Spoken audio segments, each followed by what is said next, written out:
Hi, this is Greg Kihlstrom. Welcome to Season 3 of the Agile World, where we discuss customer and employee experience, organizational and workforce transformation, and how business can adapt and continually improve in an agile age. The Agile World podcast is brought to you by TEKsystems, an industry leader in full-stack technology services, talent services, and real-world application. For more information, go to teksystems.com. To read more about the topics discussed in this show, you can go to my website at theagile.world and read my latest articles, or get a copy of my latest book, The Agile Workforce, now available on Amazon and other retailers. My name is Greg Kihlstrom, and I'm the host of the Agile World podcast. Welcome to a special episode of the show brought to you in partnership with Arlington Economic Development, where we discuss issues related to the workforce, the role of place in the future of work, and the role of the creative sector in a larger business context. We call this Return on Creativity. Today we have an excerpt from our September 14 event, Return on Creativity, Return on Leadership. I hope you enjoy. So welcome to this panel. We are really set to have really great voices in this panel. And I'd like for each of you on this panel to just give us a little brief background of who you are and who you represent. Let's start with you, Kimberly Blue. Good afternoon. I'm Kimberly Blue, and I represent George Mason University. I am what's called a graduate career manager in the School of Business. And so I work with all the graduate students as it relates to their career development needs. So I'm pretty busy. Good time of year for you. Paul Yes. Spiers, let's hear from you. Thank you, Susan. I'm Paul Spiers. I'm founder of the new P&L Brand Purpose Institute. It's a corporate culture and management consultancy. And I'm also host of the new P&L Principles in Leadership and Business podcast series, which is a global weekly business leadership focused podcast. And what time is it where you are? It is 6:45 in the evening in the UK. Oh, well, thank you. Thank you for joining us. My pleasure. My pleasure. Cary Hatch, just a wonderful legend in our area. Give us a little bit of background for you. Good afternoon. Delighted to be here. I'm Cary Hatch. I'm the CEO of MDB Communications. We're a full-service advertising and marketing communications firm. We work regionally, domestically, and globally for, generally speaking, consumer-facing brands. You might know some of our work locally here if you're in the DMV, as we affectionately call it, the DC Lottery, Chevy Chase Trust, but we also work internationally for many telco companies as well. So delighted to be here. I would be delinquent if I didn't mention Roy Rogers Restaurants. Go out and buy a roast beef sandwich.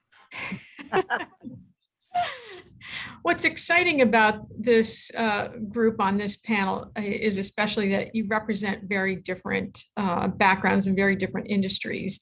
But that also gives us the opportunity to hear about the threads of elements that really make your approach to problem solving and successes really relevant.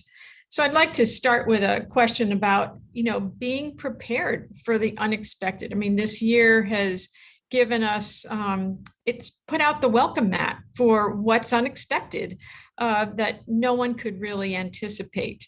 So I'm going to go in reverse and start with Cary. Tell us a little bit about how you in your industry, advertising is a responsive industry. It's a forward-thinking industry that has to predict what people are looking for and what people are wanting. So you are in the catbird seat to be in the position of talking a little bit about what's unexpected. Some people might say that I'm the canary in the coal mine. I see Paul's laughing.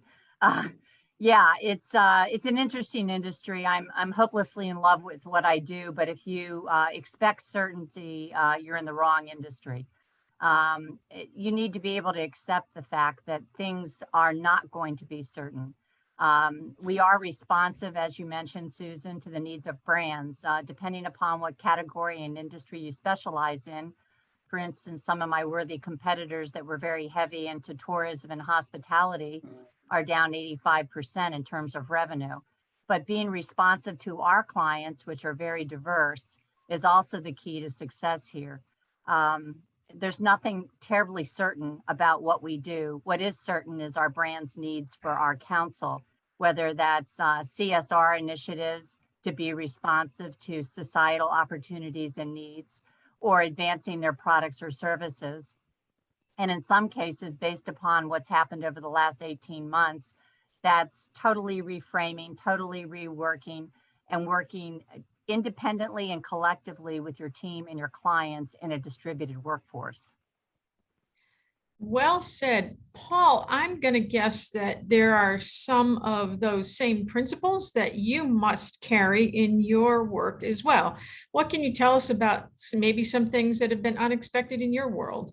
Absolutely. I mean, I tend to agree in principle with Cary. I think the last 18 months have been, the extent of the crisis has been extreme, but anyone in business who expects to have some sort of certainty in business is really reading yesterday's news, because I think businesses carries uncertainty inherently within it. And I think within that uncertainty carries challenges. It also carries enormous opportunities. And many of the clients we've spoken to over the last 18 months, if you think about the levels of innovation and creativity the necessity has forced upon them, I guess, in terms of trying to reach customers when the shutters have come down on a retail store, for example.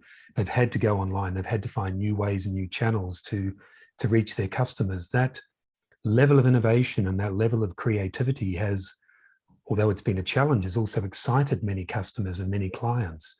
And they're excited about how they bring some of that learning from the last 18 months into their business moving forward.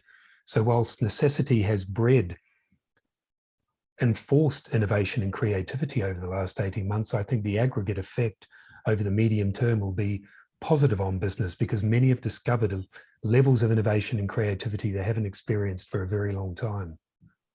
I think that in our preparation call prior to this last week, you had something to say that stuck with me, which is you said we're emerging from a phase of complacent innovation. So, I think that really says a lot about what's probably been a hidden or an undervalued opportunity for many people for a long time. And I think that I've seen a lot of that example at GMU and Kimberly Blue. You can talk a little bit about, how the programs that you've been doing, students are not there. As we said, you can't really read the room. You don't have them all sitting in front of you to be able to understand what their needs are specifically. So you've come up with some very interesting approaches to how to provide those experiences. Tell us a little bit about that. Yes, 18 months ago, we had to pivot, and the university pivoted quickly to do a lot online and work with students. And I would say having and being a part of office where you're student facing, what I do is really student facing. And I had to really pivot and think about how can I effectively deliver services to students online. And so doing that, it was real interesting because normally when I do workshops, I'm able to read the room. I'm able to see the students' responses and kind of, anticipate, where we're going to go next in a discussion. Well, being on Zoom, that was a totally different kind of phenomena. You can't read the room, you're reading heads. So when you're reading heads, you're not really reading the room the way you think you are. And so having to kind of work through that allowed us to be more innovative. Actually, it allowed us to touch more students because students were able to log on easier than trying to get to the campus, park the car, and then come into the workshop. So it became a way for us to be more innovative in how we touch students. Several other things, I worked closely with a couple of programs, and one of the programs, there's a requirement. They have to do an internship. And so I began to think we're in the midst of a pandemic. Everything's going to be online. This is not going to be the same as 2019. So we had to think out of the box. How can we give students that experiential experience of learning in an organization without having them physically go there? And so we thought of a program called Research Ships. And Research Ships help students to work in organizations because of what we're talking about today and why we're here today. Being resilient, having to think out of the box. Companies did, as our first speaker talked about, they were flat-footed when we had to pivot. And so we came up with the idea to help companies kind of move, post-pandemic, or we're still in it, what are they going to do? What's their new business model going to be like? And so we thought we would pilot it, and it actually turned out really well. Several of the organizations, yourself, Arlington Economic Development and Arlington Federal Credit Union, came on board, didn't know what was going to happen, but it ended up turning out really well. And there were variables you can't control, and I always prepare for the unexpected. But this time it actually worked for us. So those were some of the ways I had to think out of the box, not being able to read the room or not being able to be student facing. And it actually worked for us, and it worked for the students. Yeah, you actually came up with a way to provide them with that real-time experience and took advantage of technology in the best way that you possibly could under the circumstances. That really really leads us to how important it is to encourage collaborations and a healthy workplace. And that is another thing that, again, without being in the room together, without being able to pick up our social cues, our professional cues from each other, what are some of the ways that you have thought about and reached in a little bit deeper to come up with collaborations and a healthy workplace? Cary, I'll go over to you. So I'm the first to admit, when this first started for us, March 13th of 2020, I said, oh, this will be over by May. And eventually, I'm a people person. I get my energy from people. For me personally, this was a bummer. For many on my team, it was a bummer. But at a certain point, you embrace the notion of you can be bitter or you can be better. That's right. And I stopped feeling sorry for myself because there were so many that were so much more less fortunate than I. And I turned that around in two ways. In terms of my team, I started trying to personalize touch points. And I use that metaphorically, of course, because, social distancing is really not fun. Actually, it sucks. But sending individual cards out, personalized cards to my team. Sometimes I would be sending out shots of tequila, different fun activities. I mean, we all did all kinds of trivia and what have you online, but sending personalized notes for people helped me and it helped them. Care packages, giving out, additional days off as coupons and what have you, fun things, not to make light of a serious situation, but to take some of the misery out of being, and I hate to say it, but Zoom calls all day long can be trying for a lot of people. Now I better understand why people turn off their camera, But so you can be bitter or you can be better and try to make the best of it. And for me, staying connected, and that means to our clients, our team, our vendors. I am someone who likes to meet in person, but that's a personal choice. And as I said to our controller yesterday, I'm not going to die on this hill. I'm not going to be an employer or a leader who insists upon people to violate their own boundaries to keep a position. I'm not doing it.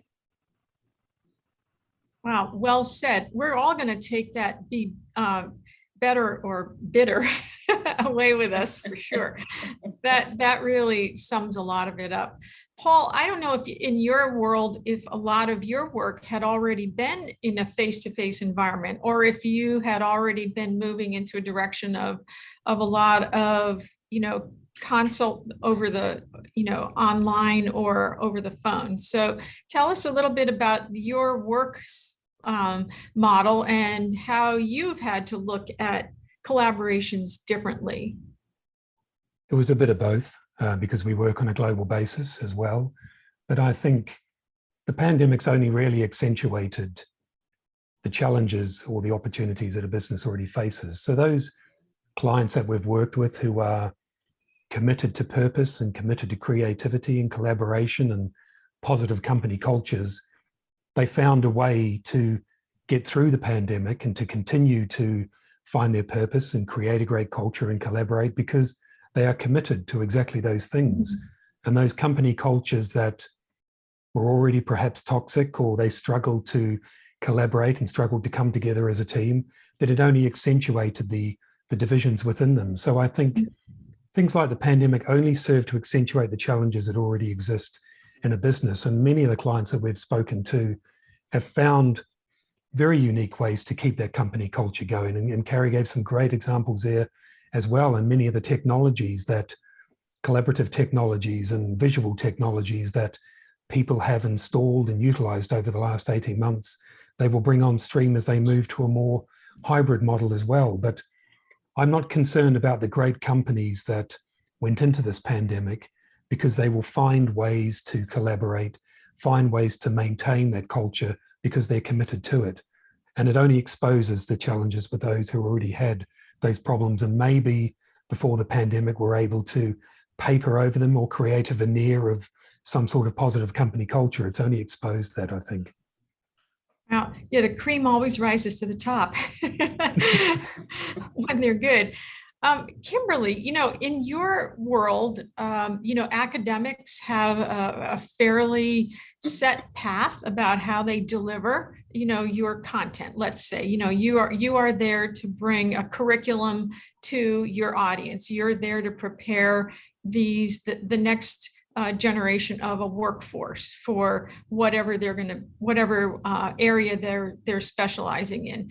So it seems to me as though this has given you and given GMU an opportunity to think differently about interdepartment collaborations and how that has really driven what the health of your workplace is like. So tell us about that on more, kind of on the faculty side. Excellent.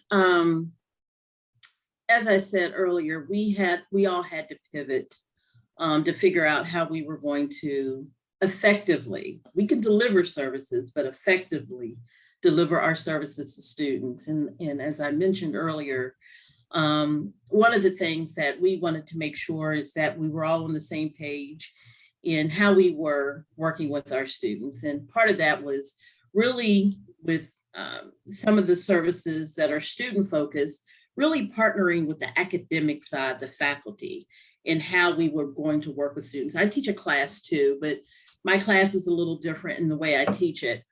But that's where the researchship came in, because me and a faculty member, Dr. Victoria Grady, came together with this program to think about how we wanted to affect students in this kind of pandemic. And it, like I said earlier, it really worked out because we were really checking up on each other. It was a way for us to make sure that the students were okay, because that's one of the ways that we wanted to collaborate to make sure is everybody that's in our sphere and everybody that we're working with, are they okay?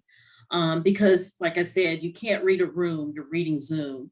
And so that made me be more focused in on who I work with, even across campus, within campus, working with faculty, but even across campus and looking at other services that we might had to bring in to make it an effective year for our students.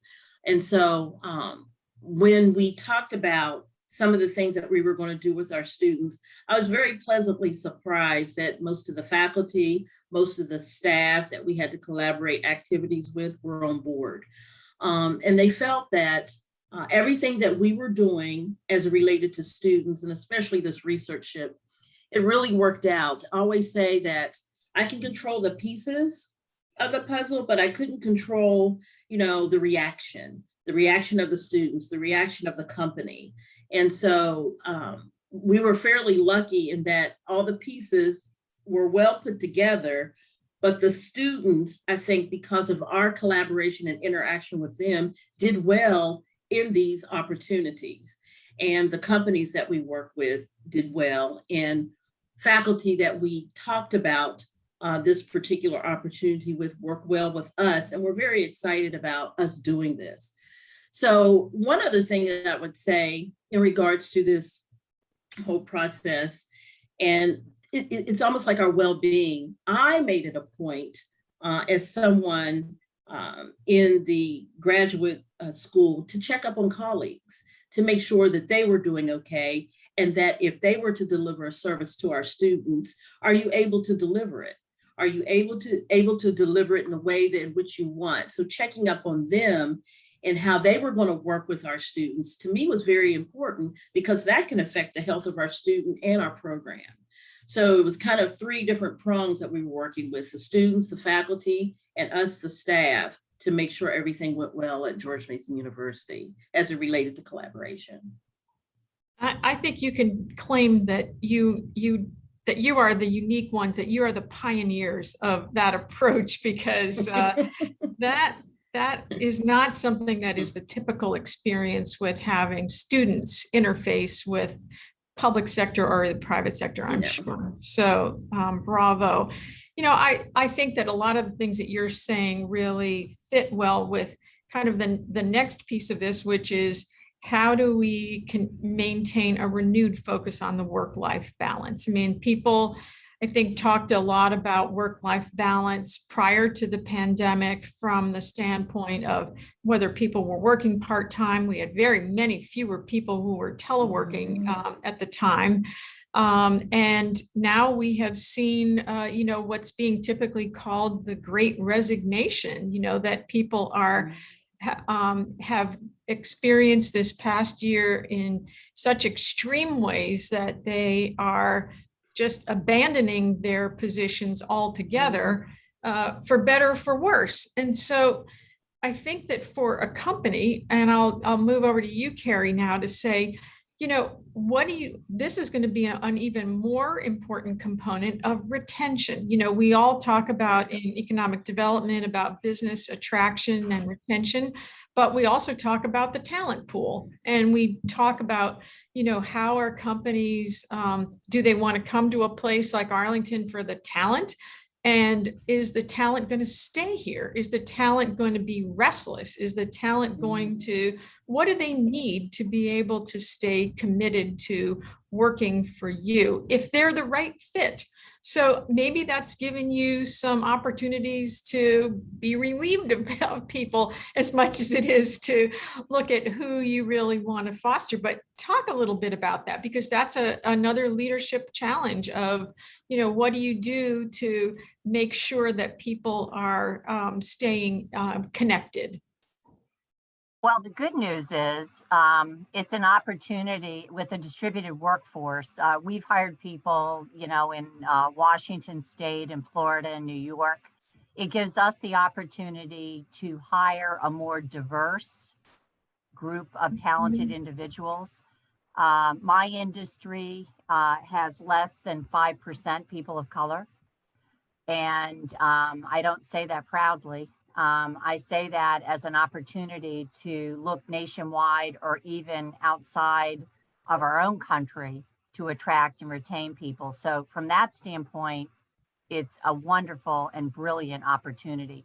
I will say it's also a humbling thing as a leader for all the leaders that are on this call. Just know that there is no model of perfection as we go through this. We're building the plane as we're flying it. Everyone is. Anyone who says they aren't are lying. Okay. So we're doing the best we can. So there's empathy for the workforce. There's empathy for your employer, the leaders.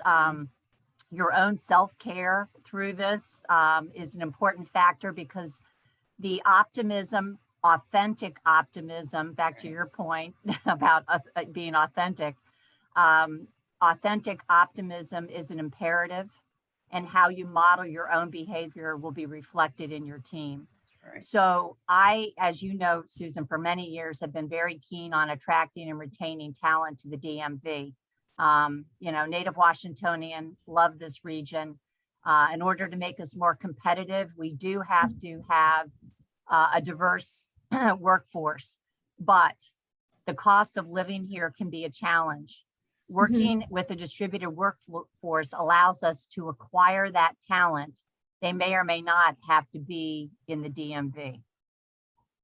Wow. And so in a lot of ways, you may wind up with more Zoom calls with your staff rather than fewer, because they're in different time zones and probably in different cultures. So, Paul, I want to hear from you a little bit about what kinds of things that you're coming up with or taking away that you're advising, and how are you consulting with your clients to say, here are the things to be on the lookout for, particularly when it comes to collaborations and a healthy workplace. Because, I'd love to hear what you are thinking about as you are doing your advising.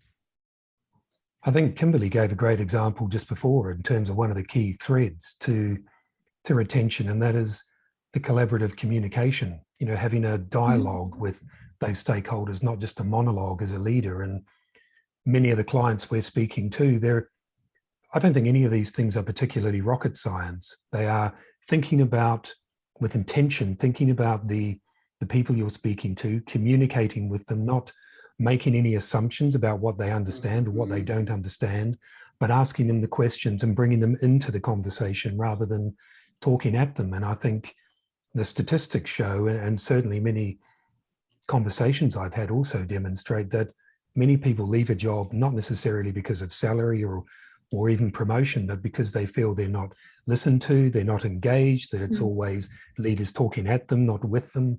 So I think some of these things are really basic human principles rather than any sort of business methodology to ensure retention.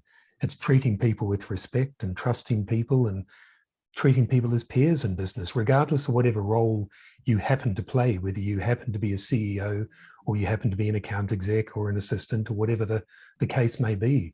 We all have a voice, we all have an ability, we all have a creative contribution to make in that business. And, I think for leaders to recognize the relative privileged position they hold and remember when they started in their roles or when they were in mid-management in their roles and how they felt and the voice that they feel they didn't have at that point in time.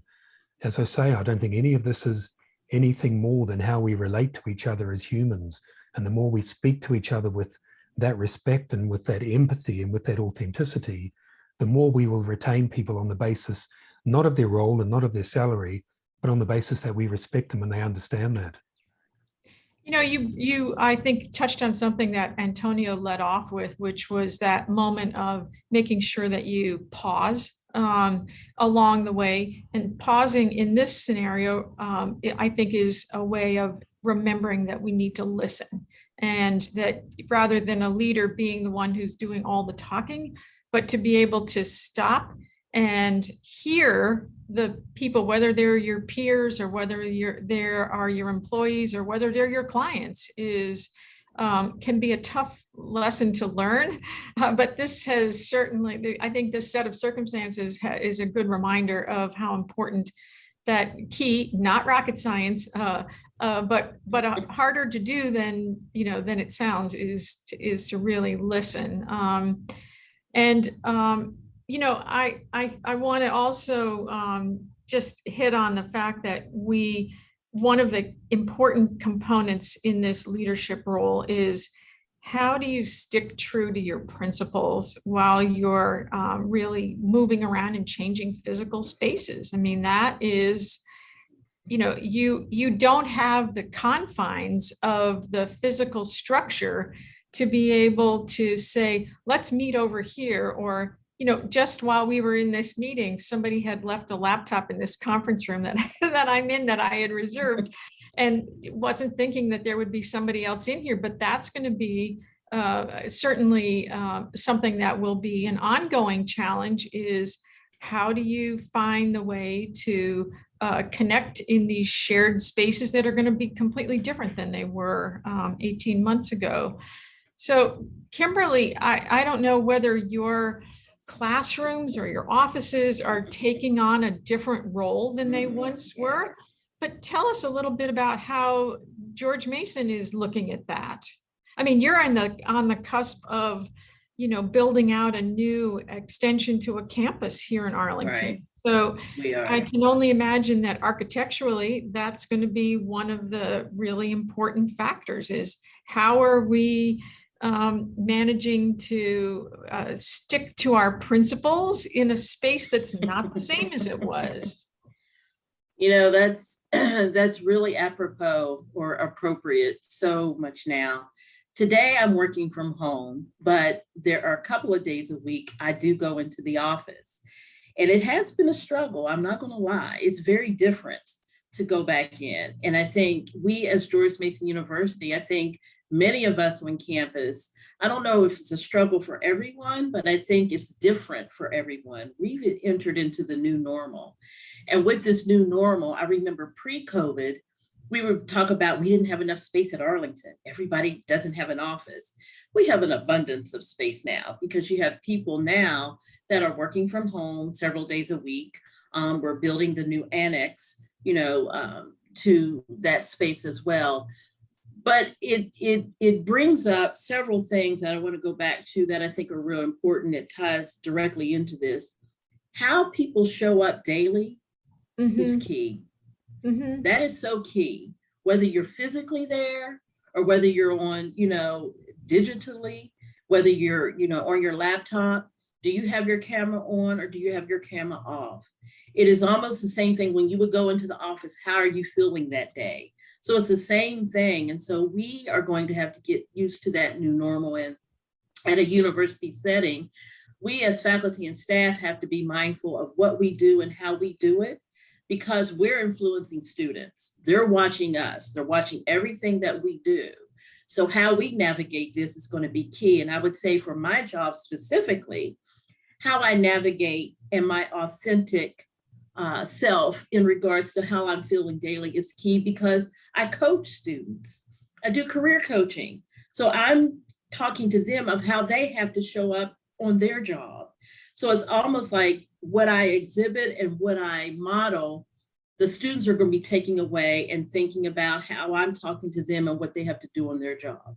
So George Mason as a university, it's how we show up. It's being mindful of every day, being present, being focused as much as you can be.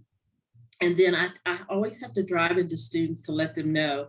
And it's something you said, Cary, about, everything has expanded. It is so true. When I'm coaching students about job opportunities, I have to remind them how you show up is going to be key. It's different than going into the office for the interview. You might interview on Zoom, but do know your competition has tripled, because people over in Peru can interview for your job here in Northern Virginia. So be very mindful of how we do things. And I think for my job and George Mason University, I will say one thing. We have a great university, great president of the university, of how he came in the midst of the pandemic and had to take on what he had to take on. And I think he's led the university well. And I think the university, we have fared fairly well these last 18 months. I can't complain. We have the freedom to do certain things. And so I think it has worked out well for us, but I just would say everybody needs to be mindful of how you show up every day to the job, whether it's on Zoom or whether it's in person. This is a question that came in the chat that is that I'm gonna throw in here because it's really interesting. One of our participants says, as a small business owner, one of my issues has been dealing with various government, commercial, universities, and colleges is that many of the employees seem unprofessional in their communications. How are owners, managers handling these issues? And I can't help when I read that, I thought, unprofessional. Is that just because they're wearing t-shirts and flip-flops? Is it, how does that translate? Does that put us in a completely different, are we staying our professional best? I joke that, I have to wear earrings all the time because it reminds me that, I'm showing up in a particular way. So I'd love to hear your experiences with how you are, really making sure that people take you seriously, regardless of where you're sitting, if the cat is behind you, or, what's happening in your physical world. But is that a detriment, or does that make us more, approachable? Paul, what do you think? I mean, this is a perennial conversation over the last 18 months, I think. I think there are two sides to it. There is, on the one side, I guess it depends on what your definition of professional language is, because everyone has a different way of communicating, and that could be generational, it could be cultural, it could be many other different aspects of conversation and communication. The other side of it is, I think, in an ironic way, this more remote environment has made us all more human. You know, you've seen that CEO or that managing director that maybe you only ever saw in an office in some sort of suit. You've now seen her or his kids run past the back of the screen, and you've had a laugh over it, and you've had a conversation around it, and you've drawn some sort of emotional resonance to her or him as a result. So I think it is challenging to find a meeting point with lots of different conversations and lots of different ways of approaching conversations and communications. But I do think, again, the aggregate effect the irony is that the aggregate effect will be that we've come to understand each other in a more personal way over the course of this pandemic, in a way that we didn't get to know each other in the office or in some of our more formal communications. But because of those laptops falling off the end of the desk, or kids running behind, or dogs barking in the background, we've all had to accept that there is life as well as business. And I can't help but feel that's got to be good in the medium term. I wonder if anyone's measuring that, but Yeah. it sounds fascinating.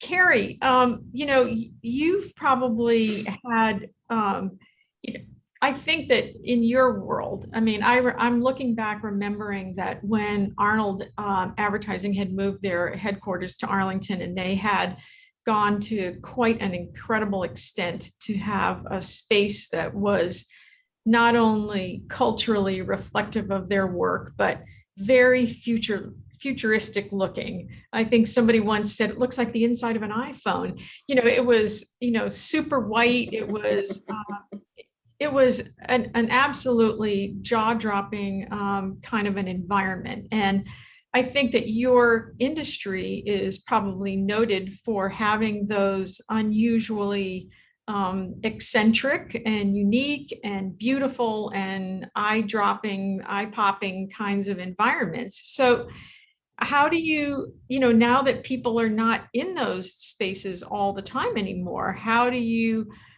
retain that level of the principle of I'm really functioning from the place where I am? How do you do that? Because that's where a lot of the creative juices come from, is being in that kind of wildly interesting environment.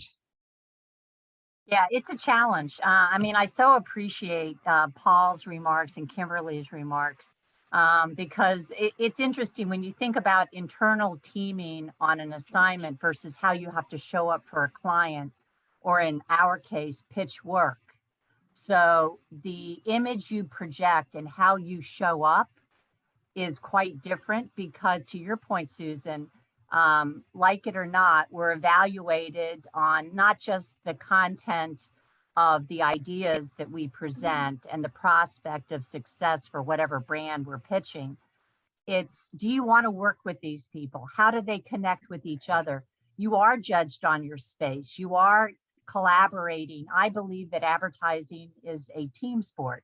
Team for me doesn't mean distributed. So that's something I've had to overcome. The background that you see behind me, while it is virtual, is an actual photo of our reception area. This gives me the opportunity to show up looking professional, despite the fact that I'm on a green screen. A lot of my staff, my team, have embraced a seamless, if you will, or a step and repeat with our logo on the back, so that when we pitch business, we're branding ourselves. So and I agree with how you show up. And frankly, you're right. I mean, I know more dogs' names. I know more kids' names. All of that, right? Mm-hmm. And I love that, because fundamentally, it's the people. That's the talent behind any agency. It's the people. But how you show up for business and the discipline with which you execute that is important as well. Not every client wants to know every cat and dog's name. They're more about what's in their best interest. We put together early on in the pandemic a little thing that says, I'm not here to be average, I'm here to be awesome. And we had some guardrails, if you will, in terms of expectations from each other in, at that time, what was the new remote work policy. You know, believe in yourself, believe in each other, be positive, take responsibility, share the credit, ask for help, offer help, give respect, be honest, don't leave others hanging. So all of those things have lent themselves to better connective tissue, better ideas, better performance, frankly, from our clients' perspective, and have allowed us to exist and be successful in something that was totally new. And I was that bitter person who had to choose to be better. But generally, I think we all at some point had to, and embrace the things that allowed us to be successful as humans with our families, but also earn and contribute to the organization and to our clients. Really well said. You know, I'm going to go back to you, Kimberly, for a minute, because I had another George Mason University, and I should say that, you know, for the sake of, I quickly went to the acronym because we live in a place where everything is an acronym, and I referred to you as GMU, and there may be folks on this call who are not familiar with George Mason University. It's one of the state's largest universities, if not, is it the largest? I think it is in Virginia. Yeah. But, you know, I would also like to ask you how you prepare students for going out into how they're showing up for their work experience, their coaching experience. And I'll tell you a story that right after the grad student that I had from your program, I had another George Mason University undergrad student who joined me for an internship. And on our first day of connecting, he showed up with wearing a tie, you know, a jacket and a tie. And I was so shocked. I hadn't seen anybody in a tie, any gentleman wearing a tie and a jacket in so long.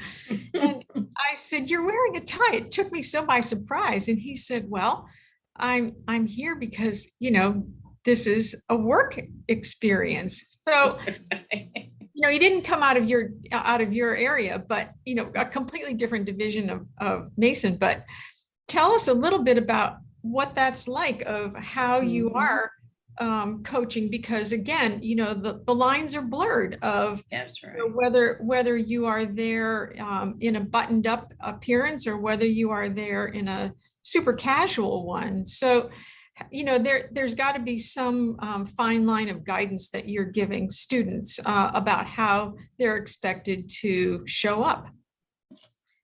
Absolutely. And we tackle this, first of all, we tackle this anyway, whether it's a COVID situation or we're not in COVID. So that's something that we do on the regular. But when we had to pivot last year, you know, students were in a panic, like, you know, what am I going to do? Am I going to get a job? You know, and so we pulled them off from the ledge and said, yes, you are.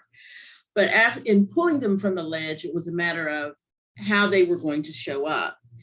And it was real interesting because I teach a class anyway where they have to do videos for me about their experience. And I'd be coaching them anyway about their videos of what's in the background. You know, I don't want to see your boyfriend run across the back of the room. You need to make sure that your environment is such a place where you're taping this video that is presentable. And so that was just one thing in regards to the video. In coaching them in regards to interviewing online was a whole different ball game. Like I said, pre-COVID, you need to show up and you need to show up well. But being on Zoom, Skype, Teams, these types of things are platforms that companies are using, Interview Stream, that are using to interview students and interview people for opportunities. It was a whole new area. And I laugh because I have seen some things that I probably should not have seen. I had to coach students in regards to how they need to look. You still need to look presentable, even if it's from the waist up. I don't care if you have on shorts or whatever, but from the waist up, you need to look like you're ready to play ball and ready to play ball seriously. And I agree with what Cary said. How you show up professionally is key because you're still being judged. If you were face to face with the person, they're looking at, what you're wearing to the office. Even though you're on Zoom, do your hair, make sure you don't have a t-shirt on, some simple things that you would think they would have known about, they did not. And then the other thing is where you choose to put your laptop and the background behind is key. Make your bed up. If you have a roommate, like simple things like this, I would laugh because when I look at these videos, I'm like, are you kidding me? And so when we did mock interviews, and I mocked some students, we made sure that their backgrounds were appropriate. If you have to put a virtual background on, put a virtual background on. Make sure that you're in a space where there's not a lot of distractions, because even though it's on Zoom, they're still judging you. Now they're judging you in a different way. Normally you'd be able to go to their campus or to that office to interview. They're coming into your world and they're seeing more of your world and how you kind of represent kind of where you live, how you live. They're able to see this. And so I had to kind of press upon students that it's still appropriate to be professional, even though we're in a more virtual types of spaces. And believe it or not, many of the companies that come to George Mason University that I work with and talk to, they prefer virtual. They prefer that they don't necessarily need to come to campus to interview our students. They'd rather interview them virtually, which poses that, very thing about making sure that you show up appropriately and professionally. And so students, what I have found, are starting to do that. But it's something that we tackled way last year to make sure that students were doing the appropriate thing. And we had, mock interviewing. And the other thing is how to utilize different digital platforms. Always prepare for the unexpected, prepare for technical difficulties, but don't let that throw your game. Your screen will always go out. You will always talk when it's mute. But when you finally get back to where you need to be in that interview, don't let it throw you off. You still are able to get that job. You just still need to make the great impression. This impression now is in a virtual space. So we work with students on that daily. It's kind of ironic when you think about the generation that is the digital generation, where they are more comfortable on Instagram and Twitter and Facebook and all of these platforms that are very visually driven. That they, funny enough, they're not shy about posting pictures of themselves in just about every scenario, but yet they don't have that awareness of the shift between what it looks like to be professional and what it looks like to be very, very, maybe a little too social. Yes, absolutely. So I wanted to so we have a comment that is worth sharing. Hal's daughter's first day ever as a lawyer at her new firm was yesterday via Zoom. She had sweatpants and slippers on with nice clothes on from the waist up.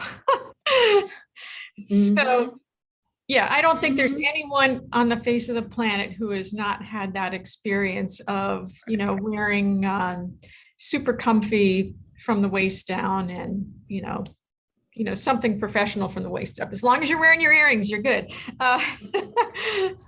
So I really love the way that you have all contributed to this great conversation. And I wanted to just kind of cap off with the piece that is probably one of the most amorphous and challenging to really even put a label on or figure out how to measure, because you may not be able to, is how do you have happy employees and customers? Now, Cary, you may have kind of scratch the surface of that by picking out care package items that are bound to at least make people realize that their happiness quotient is different than it once was.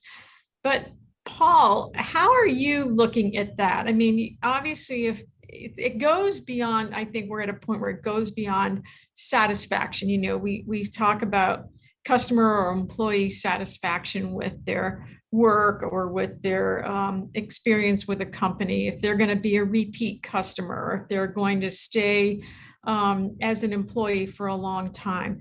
But I'm going to guess that the happiness factor is going to play a bigger role than it once did, as kind of rising up the list of what's important to people, whether they're on the receiving end or whether they're on the, providing service end. So, Paul, tell us a little bit about how you're looking at that, like the happiness factor for both employees and customers. Well, happiness is relative and it's subjective, isn't it? So it's a very hard thing to measure. Question. Come on. No, not at all, not at all. But it's very hard to measure. But I think the first principle for measuring it is to understand where employees or customers are now, because you can't measure what the happiness is now if we haven't measured it 6 months ago to understand where the shift comes, negatively or positively. So I think for most companies, and certainly some that we're dealing with, we're looking at happiness in the whole person. So we're looking at it in their role, but we're also looking at it and what they want personally from their role as well as professionally. What excites them in a personal level, how we can mold that into their role. Is there a way that they can meet their personal passions and their professional ambitions, and how we pull that into the conversation with their role as well? Because I think the time is well past for us to turn up separately in our professional lives and our personal lives. We don't put on, certainly we don't at the moment, but we don't put on that figurative suit to draw your earlier example and turn up to work and be that professional woman or man and then go home and be something different. We are a whole person now. So in terms of measuring that happiness, the way we're doing it at the moment is to draw a line in the sand with some of our clients and say, where are people personally and professionally now? Where are their ambitions personally and professionally? And what are the questions around that? Because too many leaders and CEOs, I think, and managers ask the questions that they want the answers to that will satisfy the professional question rather than asking the personal to that individual and asking them, understanding what they feel in relation to themselves rather than just what they feel in relation to their business. So I think some of the conversations we're having now, as I say, are really trying to understand the whole person and where they sit and what they're bringing to work personally and professionally, and how we can mold those two things together. And then it will be a 6 month or a 3 month or a 9 month or a 12-month review to pull that back in and see how successful we've been as leaders and managers and CEOs in terms of molding the professional and the personal together and ensuring those professional and personal ambitions are somehow meeting themselves in that role in their job. Well said. Cary, I'm going to guess that you've probably had some surprises along the way. And tell us a little bit about what things that you've discovered about what might make your customers and your employees happy. Wow. Loaded question. But yes, talk about reading the room. It's reading the whole person, including your clients. Some clients will run up to you with open arms with a huge hug. Other people, even at the Washington football team suite the other day, will just give you an elbow. Other people won't show up at all. So, everyone is different. And Paul, I don't think I could improve upon what he said. It's that sweet spot for each individual person. That's why it's so hard for managers and leaders to figure this out. It's that sweet spot between what works for them personally and professionally, and where's the intersection with business goals and opportunity? Because that's where the happiness lies. So imagine that you've got that as a distributed workforce with all different sweet spots. That's what we're looking for. Clients are the same way. I was just up, last week visiting a client on site. They couldn't wait to take their mask off and say hello and catch up on everything and what's happening with your kids. And, let's do things in person soon. Other people have never been back to the office since March of 2020. So knowing your clients, knowing where they're at in this great experiment is key to being a participant in each person's happiness, because that's what we want to do. I earlier said I wasn't going to die on this hill, and I'm not, but I'd be foolish if I led you to believe it wasn't exhausting to try to figure out what that is for every individual. But that's my job. That's my job. So, being flexible, having clarity of expectations, being flexible, and having that empathy, I think will get us through this. And I honestly believe we're going to be more connected. The connective tissue for the relationships, whether that's internal to my own team or with our clients, I think are going to be stronger for things like the kids and the cats, or the elbow bumping, or whatever. Respecting that other person's needs is, I think, centered to success. Cary, you're making me hopeful that maybe we can start getting rid of corporate mottos. Maybe. Because it's much more about the individual relationship. Kimberly, I'm going to give you kind of the last word on, how you are, obviously one of the things, the key pieces in academics is to successfully find a way for the student to come out of the program ready for the real world and ready for prime time. And prime time is there's a lot of channels out there now. They're going to be binging, and I'll give you all the media analogies, but nonetheless, I think that is something that it would be very interesting to hear from you in kind of that last word piece of, how are you satisfying the parents as well as satisfying the students, because it's often the parents who are, driving whether the student is going to come to that school and what they're going to get out of it. So tell us a little bit about how you're looking at that. Thank God I'm on the graduate side of the house, so I don't have a lot of parents to deal with. So that's a plus. But I will say, dealing with the different groups of students that I work with, I think the key thing is how students are managing themselves and what's important to them. When I coach and work with a student, I always sit down and my first thing is I can be very transactional or I can be transformational. And I don't like to be transactional. That's, the resume and, just kind of very surfacey. I like to be more transformational and talk to them about their values. What are their deal breakers? What are the things now that we're in this new reset, new normal, that you have to redefine that you thought was important to you pre-COVID, that has now become important to you as we're in this pandemic? And so students are having to rethink their whole kind of personal missions of what's been important to them, how they navigate the workplace, how they are developing work-life balance. And so I kind of help them walk through that.